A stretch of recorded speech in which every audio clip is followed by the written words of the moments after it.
இன்னைக்கு ஒரு leave day vlog தான் பார்க்க போறீங்க. மார்னிங் நான் மட்டும்தான். ஸோ எனக்கு வந்து தோசை சுட்டு அம்மா வந்து மதியானத்துக்கு வச்சு குழம்பு வச்சு தோசை சாப்பிட்டு அன்றைக்கி டே வந்து நான் ஸ்டார்ட் பண்ணேன். அப்புறம் வந்து அம்மா கடைக்கு போனாங்க.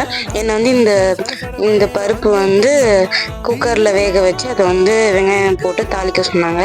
அது பேர் வந்து காராமணி. அது வந்து வேக வச்சு நானும் வெங்காயம் கட் பண்ணி கடுகு கருவேப்பிலை வெங்காயம் போட்டு அதையும் தாளித்து வச்சுட்டேன். ஸோ தட் அப்பாவும் ஈவினிங் சாப்பிட்டுக்குவாங்க, அண்ணனும் கொஞ்சம் விரும்பி சாப்பிடுவான். அதனால இது வந்து காலையிலே அம்மா பண்ணி வைக்க சொன்னாங்க. அதை பண்ணி முடிச்சுட்டு நான் வந்து இன்னைக்கு ஒரு புது ரெசிபி ட்ரை பண்ணலாம். நமக்கு வரவே வராத ரெசிபி நம்ம சேனலில் ஆல்ரெடி அது சொதப்பல் வீடியோவும் இருக்குது, மறக்காமல் போய் பாருங்கள். அதோட லிங்க்கும் நான் முடிஞ்சால் கொடுக்குறேன். ஸோ கேக் தான் நான் பண்ணேன், பட் இந்த வாட்டி சக்ஸஸ்ஃபுல்லாக வந்துச்சு. நான் புது மெத்தட் கண்டுபிடிச்சிட்டேன். இந்த கேக் நான் எப்படி பண்ணேன்னு வீடியோ போடுறேன். அண்ட் நைட்டுக்கு வந்து சப்பாத்தி தான் அம்மா பண்ண சொன்னாங்க. ஸோ நைட் டியூட்டி வந்து எப்போவுமே நம்ம டியூட்டி, அம்மா வந்து ரெஸ்ட் எடுப்பாங்க. ஸோ நைட் டின்னர் வந்து நான் பார்த்துப்பேன்.